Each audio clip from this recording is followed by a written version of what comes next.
Chi di noi è stato invitato qui? Volevo vedere le vostre mani. Praise the Lord. Salamat po sa pagpunta po ninyo. E grazie per essere venuti. I believe God has something to say to all of us. Io credo che Dio abbia qualcosa da dirci ad ognuno di Not noi. only for the members of the church, Non soltanto ai membri di questa chiesa, but most especially to our visitors. ma specialmente a voi ospiti. At we have a theme for this E anniversary per questo anniversario abbiamo un tema. kung saan sabi po niya harvest time. Il tema è questo, è il momento della mietitura. Pwedeng basahin po natin ang John chapter 4 verse 35. Leggiamo in Giovanni capitolo 4 versetto 35. Go ahead, Ruben. Basahin po natin ng sabay-sabay. Leggiamo tutti insieme. So that you can participate. Così che noi poi possiamo partecipare tutti quanti. Okay. Maghintay-hintay lang po tayo ng konti. Hindi masyadong nababasa sis. Yan. Pwede bang tulungan niyo kung magbasa para maging busy po kayo para hindi po kayo antukin, okay? Aiutateci a leggere, così non vi addormentate. Ready, read. Do you not say that I is still 4 months, and then comes the harvest? Behold, say to you, lift up your eyes, and look at the fields, for they are already white for harvest. Manalangin po tayo, Father, in the name of Jesus. Preghiamo Padre nel nome di Gesù. I thank you Ti ringrazio for your heart for this church, per il tuo cuore verso questa chiesa. for our visitors today. Grazie per i nostri ospiti questo Lord, help us to pomeriggio. understand Signore, aiutaci a comprendere for our theme for this year. qual è il messaggio del nostro tema di That is a quest'anno. harvest time. È il momento dell'accolto. I thank you, Father God, E Signore, ti that you ringrazio will touch every single person in this place. che tu toccherai ogni singola persona in questo Na hindi po luogo, sila lalabas sa lugar nito. che non usciranno da questo Na luogo hindi po nila dala-dala senza portare ang pinakahalaga la cosa più na importante pwede nilang makamtan sa kanilang mga che buhay. loro possono ricevere nella loro vita. I thank you, Father God, that you are in control in this service. Signore, ti ringrazio perché tu sei in controllo in questo So we culto. ask you, Lord, E quindi, Signore, ti chiediamo Today. oggi that you will move che tu possa operare sa bawat buhay na naririto. nelle vite che ci sono qua dentro. Salamat po, Panginoon, sa ginawa mo na at gagawin mo sa buhay po natin. Signore, ti ringrazio per le cose che tu hai fatto e che tu farai nella nostra vita. In Jesus' Nel name. nome di Gesù. Amen. Amen. Amen. Okay? Dito pong tingin. Guardate da questa parte. Gusto ko pong ipaliwanag po sa inyo tungkol po sa ating team sa taong na ito, Harvest Time. Vorrei spiegarvi il tema di questo anniversario, cioè il momento del raccolto. Ano ang ibig sabihin ng Harvest Time na sinasabi? Di cosa si tratta questo? At ang Panginoong Jesucristo mismo ang nagpaliwanag po sa atin, ang magpapaliwanag. E nel versetto che abbiamo letto il Signore ad averci chiarito questo Sa pamamagitan ng concetto. mga versikulong kasama po niya ito. Sa verse Mediante questi 35. versetti viene spiegato cos'è Sa il verse significato 31. della mietitura. Sa verse 31. Nel versetto 31 dice: Ganito po, in the meantime, his disciples urged him, saying, Rabbi, eat. intanto i discepoli lo pregavano dicendo: Maestro, mangia. So inaalok ang kanyang mga disipulo na ang Panginoon po ay kakain. E quindi i discepoli incoraggiavano il Signore a mangiare. It's obvious, mga kapatid, na ating Panginoon ay nakikita po nila na ay pagod or gutom at E that time. quindi in questo versetto possiamo vedere che i discepoli vedevano il nostro Signore stanco. Ang ibig sabihin ng ating Panginoon Jesucristo rin ay nagkaroon ng na naramdaman niya, naranasan din niya ang kagutuman at pagkauhaw at marami pang iba dahil siya rin ay lumakad dito bilang tao. In altre parole, il nostro Signore ha affrontato momenti di fame, momenti di sete, perché lui ha camminato qua sulla terra in veste di Sa uomo. verse 32, Nel versetto 32, but he said to them, I have food to eat and which you do not know. ma egli disse loro: io ho un cibo da mangiare che voi non conoscete. Sumagot ang Panginoon, meron akong pagkain na hindi nyo alam. Qua il Signore sta dicendo: io ho del cibo che voi non conoscete. Okay? Meron akong merong meat Io ho na della aking pagkain na carne. hindi nyo alam. Io ho della carne o del cibo che voi non conoscete. Yun po sa ibang translation. Sa sunod na versikulo, E poi il versetto successivo: therefore the disciples said to one another, has anyone brought him anything to eat? perciò i discepoli si dicevano gli uni agli altri: forse qualcuno gli ha portato da mangiare? Nagtanong nga ng mga disipulo sa sabi po nila, meron ba sa inyo na nagbigay ng pagkain E sa ating quindi Panginoon? i discepoli si sono chiesti: ma c'è qualcuno che ha dato da mangiare al nostro Signore? Go ahead, sister. E il versetto dopo: Jesus said to them, my food is to do the will of him who sent me and to finish his work.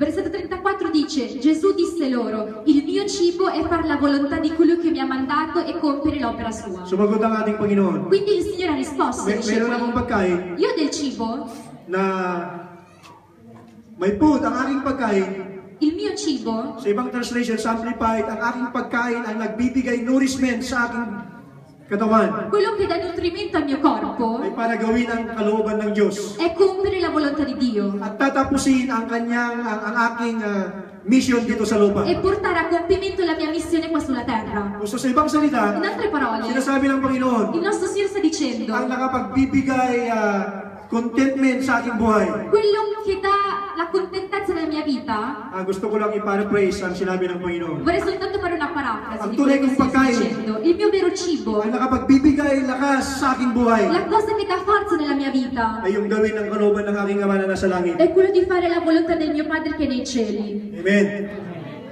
Sunod na verse, sabi po niya, Il versetto successivo dice,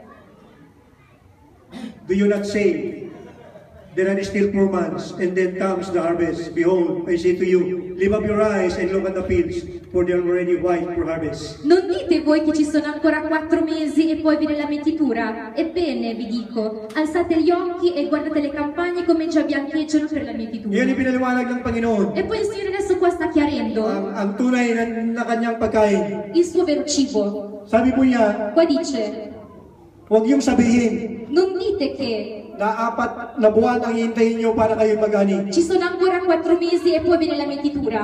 So ang binabanggit ng Panginoon dito Quello che il Signore sta dicendo ay ang pananaw ng mga disipulo è che i discepoli ay yung natural na harvest. pensavano al raccolto sotto il punto di vista naturale. Sa ating mga Pilipino, E per noi filippini, ako po ay sa probinsya kaya alam ko po ang panahon ng tag-ani po ng palay. io sono cresciuta in campagna in provincia e quindi so quando viene la mietitura e il It takes 4 raccolto. or 5 months to harvest a rice. Infatti per raccogliere il riso ci vogliono circa 4-5 mesi. Dinala ng Panginoon ang mga disciples sa pananaw sa natural. Ma il Signore ha portato i discepoli sotto il punto di vista naturale. Huwag niyong sasabihin na 4 na buwan ay darating ng tag-ani. Infatti il Signore sta dicendo ai discepoli, mancano ancora 4 mesi per poter mietere, Pero sasabihin ko sa raccogliere. inyo, Ma io vi dico, tignan niyo ang bukuri, guardate le campagne, mapuputi na, biancheggiano già, handa ng ani. sono pronte per essere raccolte. Ang binabanggit ng Panginoon dito mga kapatid, mga bisita po namin ay yung mga tao. Quello che il Signore sta dicendo qui sono le persone. So sa ibang salita, In altre parole, ang tunay na pagkain ng ating Panginoong Jesucristo il vero cibo, il vero nutrimento del nostro Signore Gesù Cristo ay yung mga tao sono le na persone kung saan hinog na. che sono già pronte per essere Ang gusto raccolte. ng Panginoon ng mga tao ay madala sa kanyang kaharian. Perché il Signore desidera che le persone vengano portate nel suo regno. Ang gusto ng Panginoon ng mga tao ay makakilala sa Kanya. Il Signore desidera che le persone vengano a conoscenza di Lui. Natulad ni Brother M, Esattamente come fratello M, quello che hai citato na prima, kung saan nakilala niya ang Panginoon. che ha conosciuto il Signore. Nakilala niya ang pagkilos ng Diyos sa kanyang buhay at sa kanyang pamilya. Lui ha visto la dimostrazione dell'opera del Signore nella sua vita e nella sua vita e nella sua famiglia. Mga bisita po namin, E noi ospiti, ang voi hangarin ng Diyos ospiti, sa buhay po natin il volere di Dio nella nostra vita ay madala po kayo sa kanyang kaharian. è che veniate portate nel suo Na regno, magkaroon kayo ng relasyon sa Kanya. che possiate avere un rapporto con Lui, Natulad ng pamilya ni Brother M, proprio come il rapporto che c'è con la famiglia di na fratello maganda M. po ang magkaroon ng trabaho. È bello avere un impiego, Maganda po ang magkaroon ng maraming è pera. bello avere tanti soldi, Pero ang nais ng Diyos gusto niyang ipaunawa po sa ating lahat ma il volere del Signore è quello di farci na capire hindi po sapat po yun. che non è abbastanza questo, Ang pinaka-importante sa buhay ng tao perché la cosa più importante nella vita di una ay persona magkaroon po ng relasyon sa Diyos. è di avere un rapporto con Dio. At yun po ang gustong ipaabot ng Diyos sa ating lahat. Ed è questo quello che Dio cerca di farci Na capire bago po oggi. tayo aalis sa lugar nito, Qui prima di andarcene via da questo ay posto, makasigurado po tayo dobbiamo prima na assicurarci meron tayong relasyon sa Diyos. di avere un rapporto con Dio. Next verse. Il prossimo versetto. And he who reaps receives wages and gathers fruit from eternal life, that both he who sows and he who reaps may rejoice together. Il mietitore riceve una ricompensa e raccoglie frutto per la vita eterna, affinché il seminatore e il mietitore si rallegrino insieme. Sa natural, Dal punto di vista naturale, kapag nagtatanim ka ng palay, quando noi seminiamo, iba ang nagtanim, sono due le persone, cioè performance, uno semina e l'altro raccoglie. iba rin ang mag-aani. Uno semina e l'altro raccoglie. Gustong ipaunawa ng Panginoon sa atin Il Signore vuole farci capire na tayo, che noi, naniniwala ba kayo o hindi? se ci crediate o meno, Bago tayo nakakilala sa Panginoon, prima di credere nel na Signore, mayroon pong nagtanim.